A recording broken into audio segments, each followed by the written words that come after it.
That's called Piece of Me from David Martinez, right here on the David Bowers Awards. Hi, I'm Liz from Dark Beauty, and I'm taking time out from listening to my favorite show to let you know that on March 25th at 4 p.m. Eastern, Dark Beauty will be performing a free acoustic show online.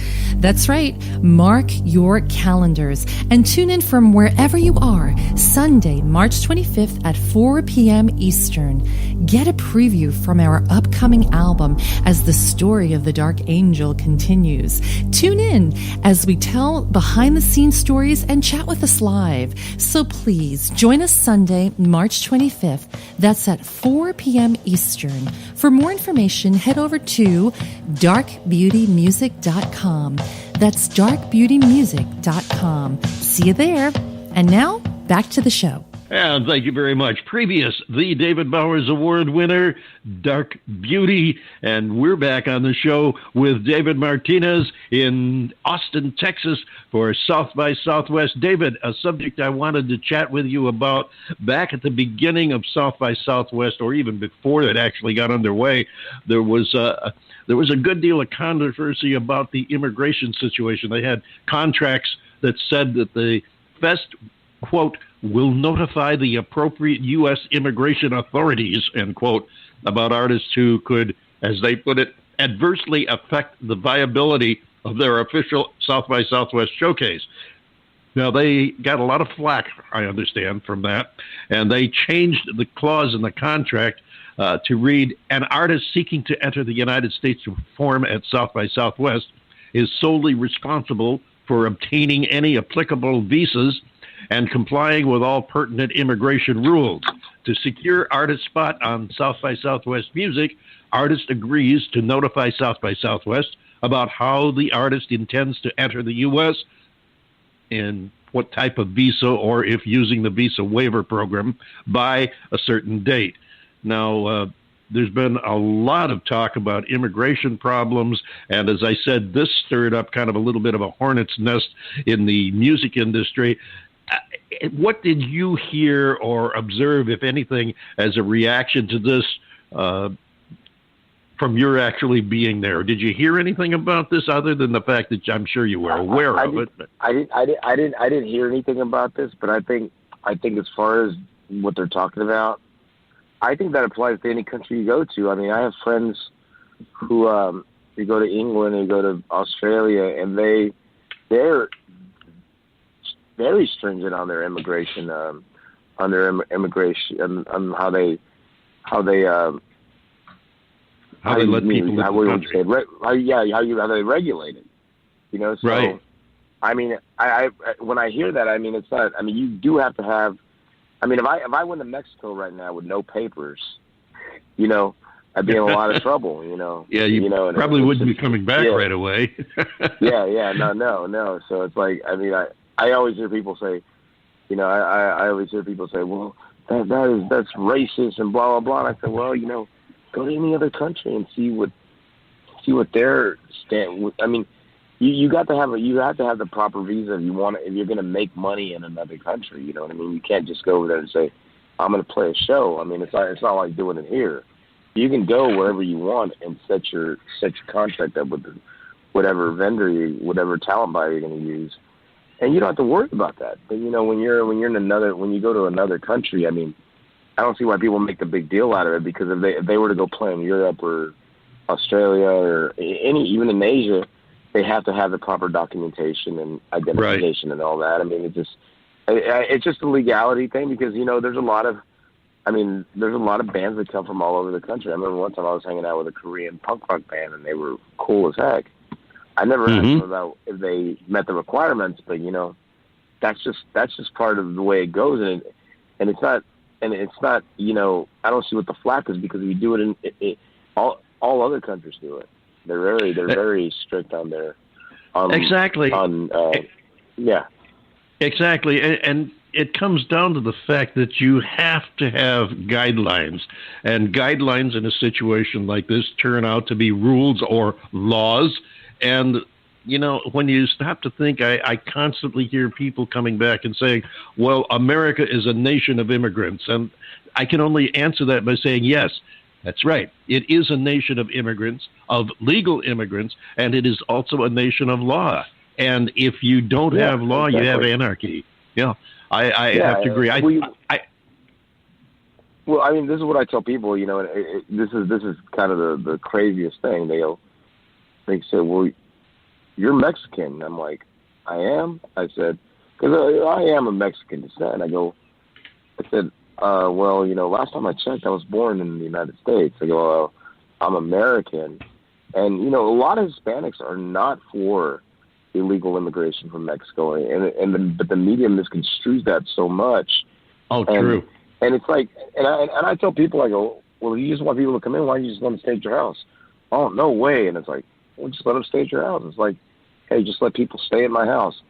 I mean, there's a lot of people, talented people that are trying to get in legally, and they deserve the first shot to get in, not just somebody who crosses over. And, and that's, people, it's kind of funny, when people, I find it more insulting when people tell me, well, the president hates you because he hates people from Mexico. And I'm like, whoever said I was from Mexico? You get what I'm saying? Mm-hmm. Mm-hmm. Absolutely. The thing about that is that, I don't think that this is a Republican or a Democrat issue. This is something that is just common sense. I mean, this is still, I think, in many ways, the land of milk and honey, and a place that is desirous by many people to live. And you made a very good point. I don't think that Sweden or Switzerland or Austria or Canada or Mexico, they're not going to let you just waltz in and set up residence. You have to, if you're going to be a ruler, if you're going to be a nation of laws, then you have to be a civilization of decency, and the laws have to encompass not only a generalized situation, but an individual set of circumstances as well. But the law, regardless of what it is, has to be followed. And if you don't like the law, then you get it changed. David and I have been having chats about this, not particularly about immigration, but, for example, I hate the time change back to daylight savings time. I hate it with a passion. But he said to me, well, if you don't like it, lobby your congressman about it. And you know what? He's absolutely right. I mean, it has nothing to do with immigration, but I think the analogy there can be applied. Yeah, exactly. Yeah. And we'll be back applying a little more discussion with our guest, David Martinez from South by Southwest, in just a couple of minutes, right after we listen to a song from him. And let's see, what's up on the turntable this time? Oh, one more time.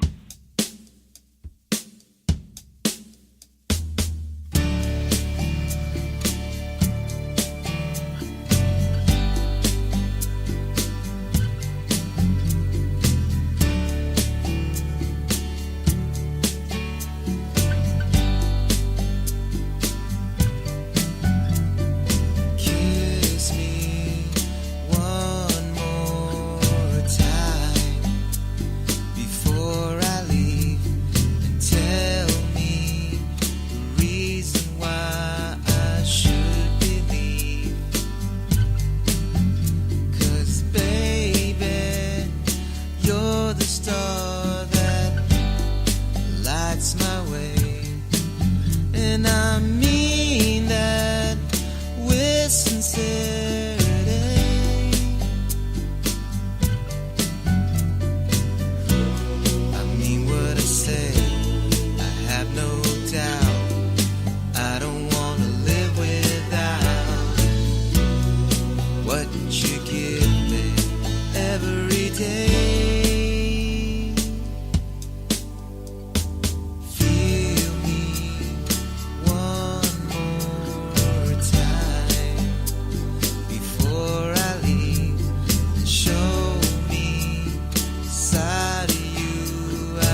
And we're going to give David Martinez one more time before we let him leave. Let's bring him on in here. David, so glad to have you here with us, and especially to have you share all the excitement, the news, and the inside talk about South by Southwest. Now, how many shows have you played there this week?